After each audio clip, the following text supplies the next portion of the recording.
itu hijrah total? Hijrah yang bukan cuma sekedar dari ikut-ikutan, tapi juga karena kesadaran. Hijrah yang ketika dilakukan bukan karena ingin terlihat soleh, bukan. Yang karena memang dilakukan ingin jadi soleh. Hijrah bukan hanya sekedar di penampilan doang, tapi juga di kelakuan. Hijrah yang bukan hanya sekedar di lisan, tapi juga di amalan. Bukan hanya sekedar di ucapan, tapi juga di perbuatan. Makanya saran saya, lakukanlah hijrah total.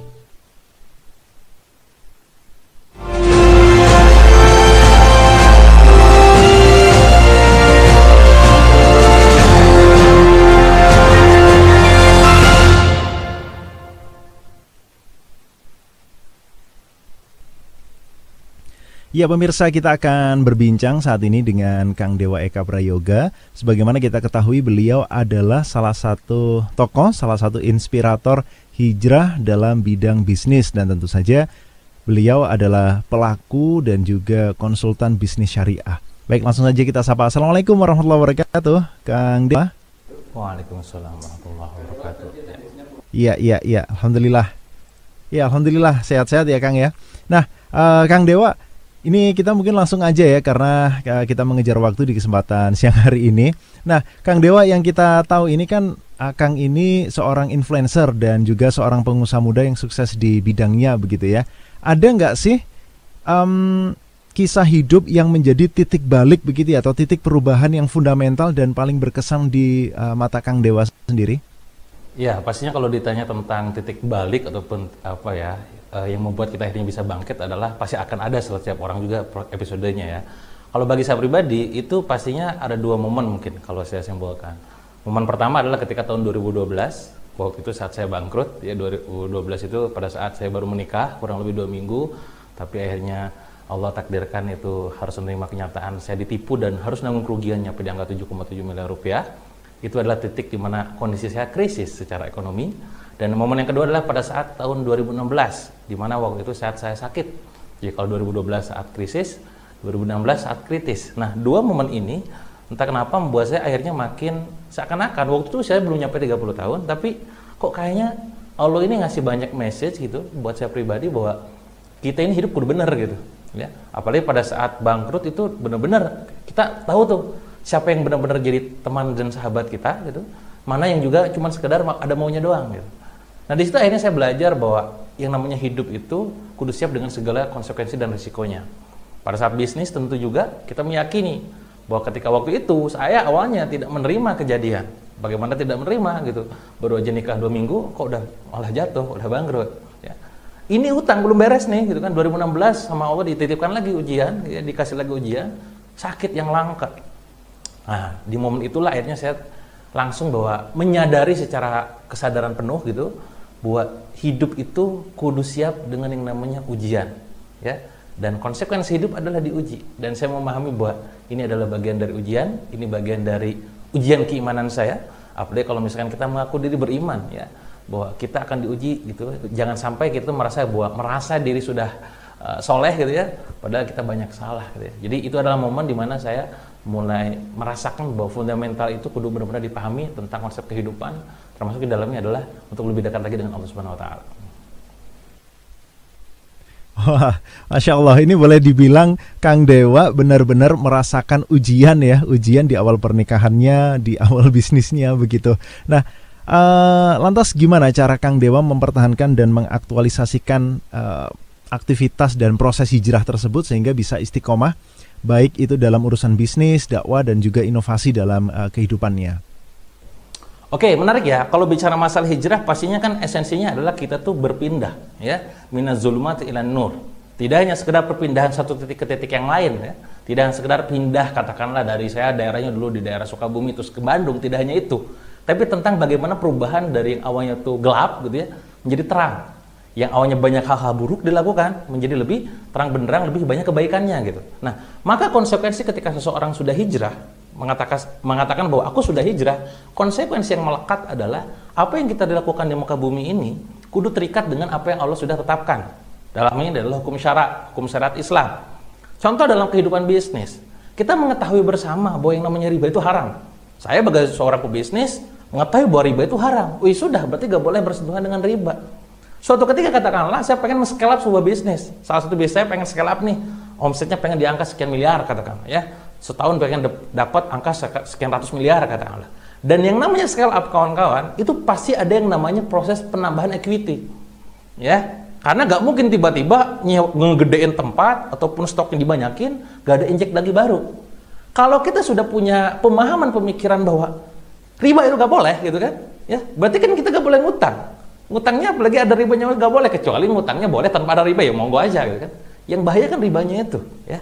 Oh ya sudah mikir otak gimana ceritanya saya pengen bisa scale up tapi tanpa harus bertentangan dengan riba. Ini adalah sebuah konsekuensi. Itu contoh pertama. Kondisi ketika kita pengen growth gila-gilaan, gitu ya. Tapi kita nggak ada duit, maka tolong sabar saja. Jadi, atau kita, nah ini kalau sudah belajar fikih muamalah, lebih baik bersyirkah. Teman-teman sadar nggak, di luar sana tuh yang punya duit banyak loh. Yang punya duit ratusan juta, bahkan miliaran tuh banyak yang nganggur. Ya. Nah kita sekarang butuh dana itu. Maka ayo bersyirkah, mudharabah lah, abdan kah, inan kah, atau apapun itu. Ya biasanya kita kalau orang yang nggak punya uang sebagai pengelola, ketemu sama sohibul mal sebagai orang yang memiliki uang. Ketemu tuh syirkah mudharabah nih. Yuk kita kerjasama. Nah tentu pada saat terjadinya syirkah ini perlu tahu hukumnya kan. Nah konsekuensi hijrah adalah harus tahu tuh hukumnya kayak gimana. Bagaimana pembagian uangnya nanti, bagaimana ranah kerjanya gitu. Ya. Jadi sekali lagi konsekuensi ketika kawan-kawan semua sudah berhijrah, termasuk saya pribadi adalah kudu paham nih tentang hukum-hukum syariat Islam. Mana yang halal, mana yang haram. Yang haram tinggalkan, yang halal lakukan. Sekarang industri itu menarik. Bagaimana orang-orang di luar sana dengan bangganya memamerkan tentang harta kekayaan mereka, ya seperti mobil, rumah, wah segala macamnya itu ke pabrik, sosmed, follow, luar biasa kan. Padahal kita nggak tahu itu dasar uangnya dari mana. Sementara ada sebuah hadis mengatakan bahwa salah satu hal yang ditanyakan nanti itu di akhirat, ya itu adalah dari mana harta dan akan kemana hartanya, dipakai apa gitu, dipertanggungjawabkan. Nah maka sekarang buat Anda sebagai pengusaha jangan merasa bahwa aduh Kang saya mah gimana ya, malu saya jualan gitu. Loh, jualan itu diperbolehkan. Selama zat dan segala macamnya boleh gitu kan. Justru yang nggak boleh tuh, yang haram itu adalah ribanya. Jadi sekali lagi, konsekuensi hijrah adalah kita bisa lebih taat dengan aturan yang Allah tetapkan. Maka belajarlah tentang hukum-hukum syariat Islam, belajarlah bagaimana cara kita bermuamalah, seperti hanya Umar bin Khattab katakan, seperti hanya Ali bin Abi Thalib katakan. Kalau kita terjun dalam bisnis tapi gak ngerti tentang muamalah, kemungkinan besar kita bersentuhan dengan yang namanya riba. Jadi gitu ya. Jadi kalau misalkan kawan-kawan sekarang udah komitmen nih, aku pengen hijrah, ya Allah bismillahirrahmanirrahim gitu ya. Nah maka pelajari juga tentang hukumnya supaya kita tidak masuk lagi ke jurang yang sebelumnya. Sama aja dong kalau kayak gitu. Iya. Nah, artinya kehalalan dalam setiap aktivitas, dan tentu saja kalau dalam hal ini kita bicara soal bisnis ya Kang ya, itu harus dipahami oleh setiap muslim. Nah, ini dia pemirsa. Pentingnya kita belajar, selain kita belajar bisnis prosesnya, kita juga belajar tentang ilmu syariah, ilmu Islam tentang bisnisnya. Nah, dalam proses hijrah nih Kang Dewa, setelah hijrah itu kan resikonya tentu banyak ya, termasuk rugi, bangkrut, kemudian ditinggalkan klien atau ditinggalkan mitra kerja, atau seperti kata Kang Dewa tadi, ditinggalkan orang-orang yang hanya sekedar butuh gitu ya. Nah, cara pandang kita terkait hal itu seperti apa sih Kang dalam bersikap?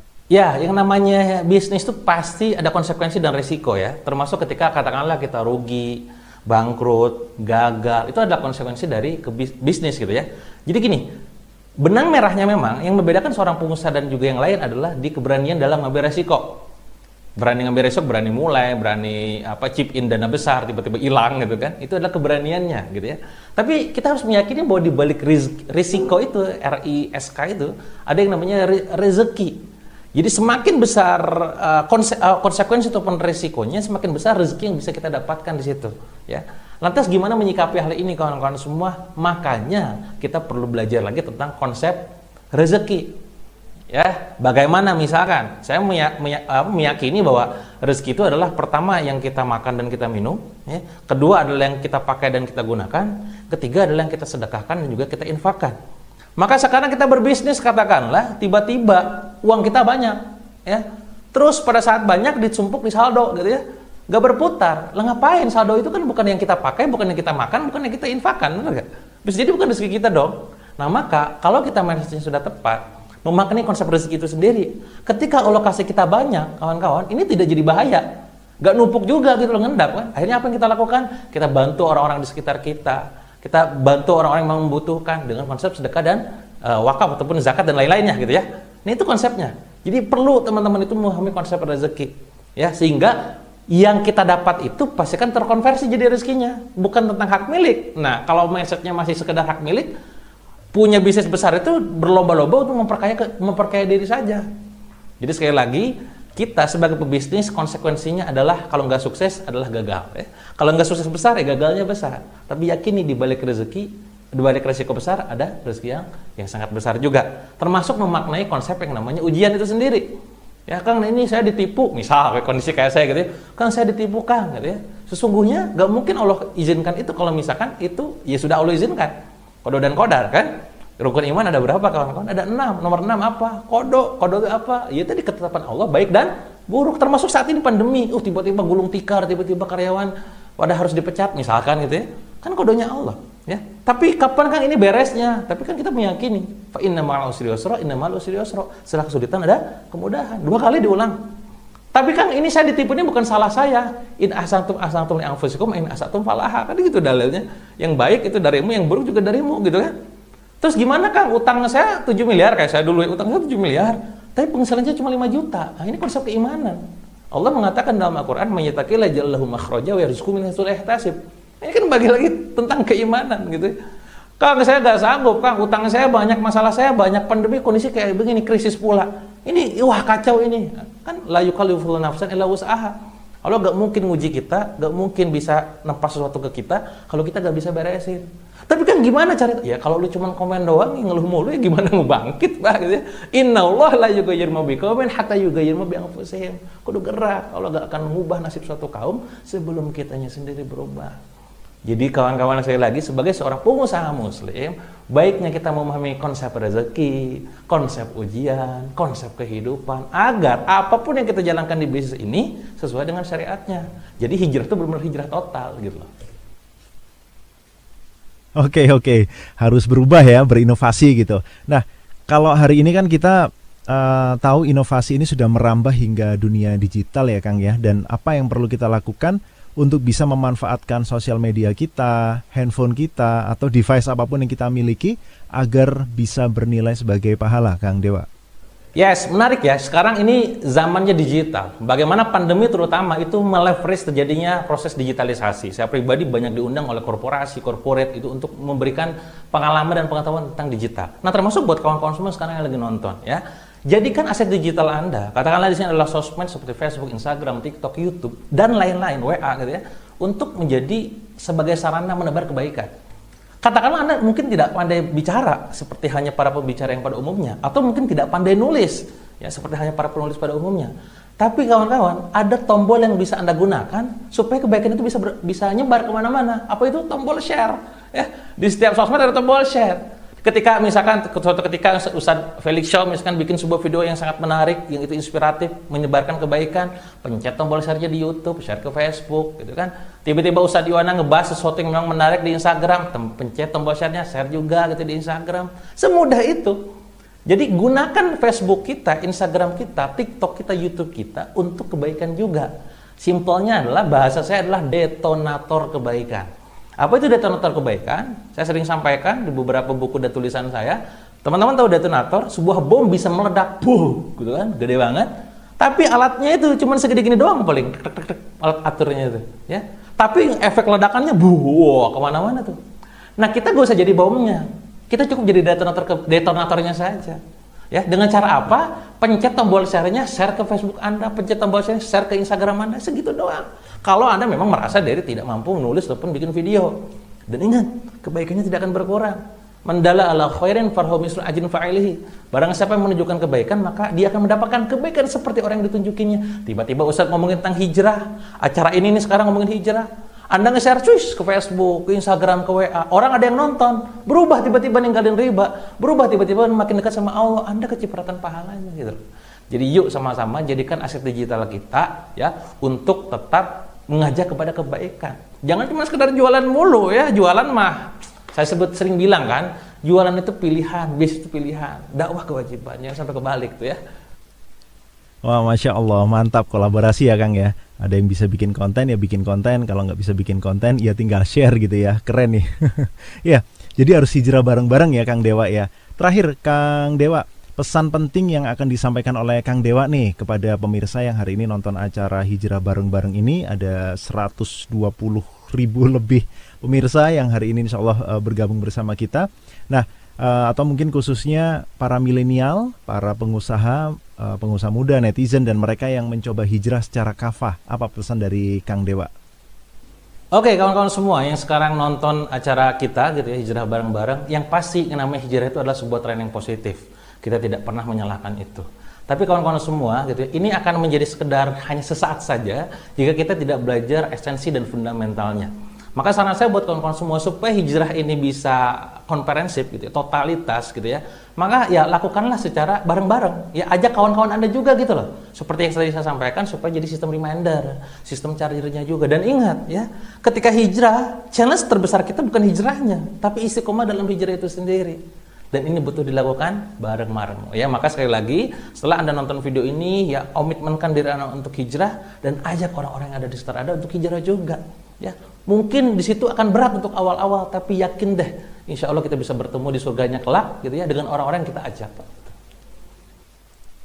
Baik, terima kasih Kang Dewa, sehat-sehat terus ya. Insya Allah kita ketemu lagi di lain kesempatan. Sukses selalu. Baik, pemirsa yang dirahmati Allah, demikian tadi obrolan kita bareng Kang Dewa Eka Prayoga. Dan sekarang saya kembalikan lagi ke Pak Karebet di Studio 1 untuk sesi selanjutnya. Silakan Pak Karebet.